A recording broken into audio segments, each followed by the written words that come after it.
I didn't see many. I actually personally haven't seen it yet. I'm sure it exists out there because everybody is on, you know, the how do I put it? The on WWE or NXT's rod, if you will. So I think a lot of it is because the respect of Royal Rumble that event commands. I don't even remember that being said too much on last year's Rumble NXT program, even though it had the match of the year, Andrade Cien Almas.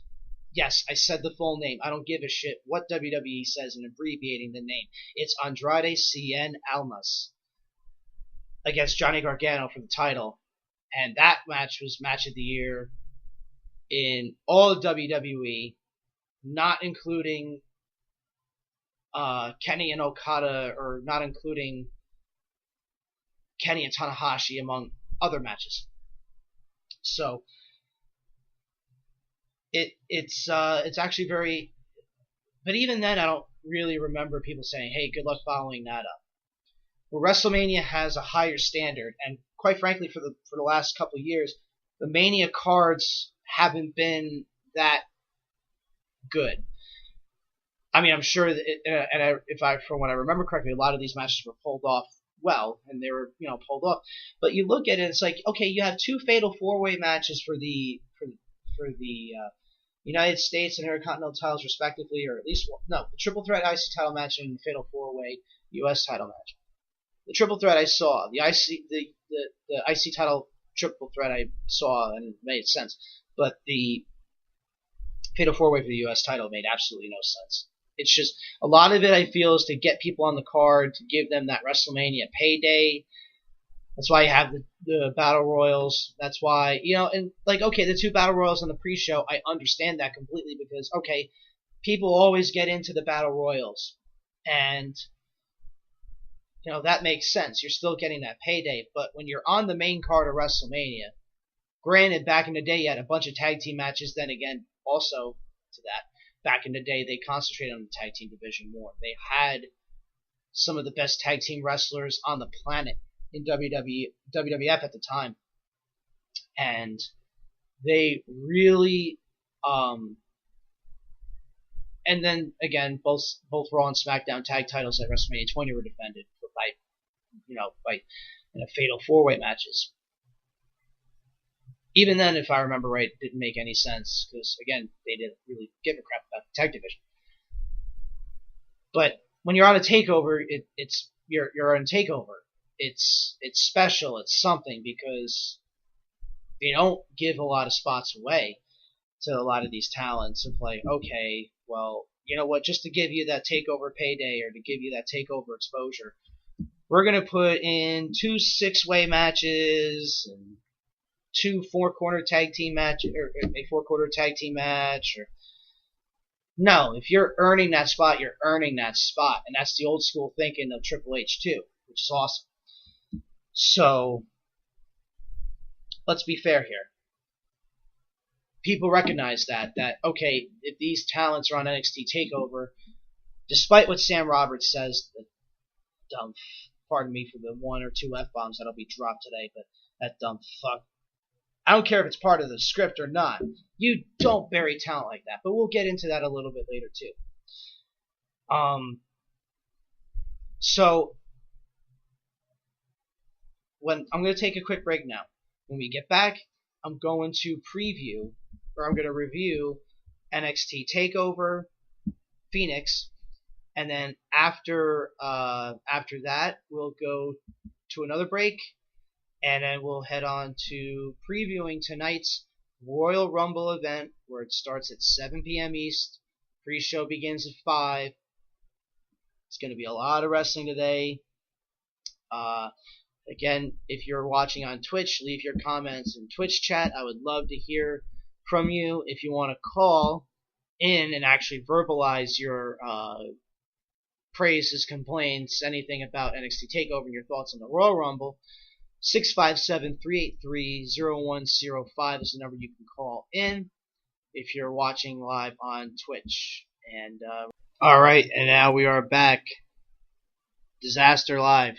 Thank you for the follow. I'll get back at you once I'm concluded with the show here. Thank you for the follow. Anyway, welcome back to Open Mic Wrestling Night here, live on Twitch. And if you're listening to us to the show otherwise, whether it be Spotify, iHeartRadio, whether it be Fill in the Void Podcast Network, thank you so much. And now we're back live. So, NXT TakeOver Phoenix was awesome. I don't know how many other times I could say it, how many different ways I could say it. It was incredible. And this is funny because people will look at, let's see what the first match was, the NXT Tag Team Championships with War Machine, well, War Raiders, excuse me. I'm used to calling them War Machine from the Indies, against Roderick Strong and Kyle O'Reilly of the Undisputed Era. Those two as a tag team, meaning O'Reilly and Strong, have been excellent as a tag team since Bobby Fish's injury, which for Bobby Fish, that sucks. And I'm only curious as to see what they could have done as a tag team going forward. I wonder if they would have held the titles this long. I wonder if they would have held it longer, depending on how they go. But once Roderick Strong stepped in, it was a completely different dynamic of the tag team. The two of them worked amazingly as a tag team. It got Roderick Strong the title. I'm surprised he didn't immediately switch over to Fish and O'Reilly, but it's worked out. And for most of the time that they've been champions, with the exception of War Games, they've been, for the most part, opening the show. And for what a lot of wrestlers will tell you is sometimes that's the best spot to be in, is the opening match, is because, one, it shows that the company in which you're working for trusts you enough to be that standard bearer of what the show is supposed to look like and what the pace of the show will be. You're setting the pace. Is the crowd hot?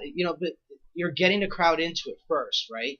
So that's where you come in and you set the pace. And so far, they've killed it. Whether it been against Lorcan and Birch or War Raiders, they've always killed it. The War Raiders. Now, this match, and it's truly amazing, with guys as big as the War Raiders are, especially Hanson, the cardiovascular conditioning of those two it's something that I think is overlooked probably by a lot of people. For big guys like them, doing the stuff that they did at the very beginning of the match, you would have been blown up. I mean, you're doing 5 to 7 minutes of just non-stop combinations and running and spots and everything. And the fact that they were able to do that so efficiently and so it looked effortless by all parties, but I'm particularly talking about the War Raiders considering their size, that it's amazing to see that they were able to pull that off. And these two teams worked together so well, and they made an excellent match. Hanson, like Killian Dane before him on NXT, displaying that kind of athleticism that would make Bam Bam Bigelow proud.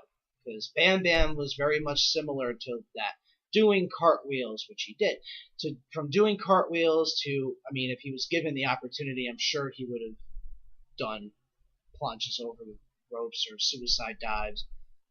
But his big ticket to fame is just how quick and athletic he was, and off the top rope with the diving headbutts and everything. And the fact that Bigelow, again, big influence throughout the world of pro wrestling for a lot of talents. And you look at Hansen, and you see a lot of Bigelow, you see a lot of Vader, you see a lot of other athletic big men, the Undertaker doing the dives off the top rope or whatever, or over the top rope. You see a lot of these other talents that have come before them, and a lot of these younger guys who are doing that and more, and really, really well too. So first I want to give credit to Hansen's athleticism, then give credit to Rowe's strength. I mean, you look at that one part of the match where he has O'Reilly in a sidewalk slam position, and Hansen puts Strong on top of that. And oh man, like that match was flawless, absolutely flawless. The pacing was amazing.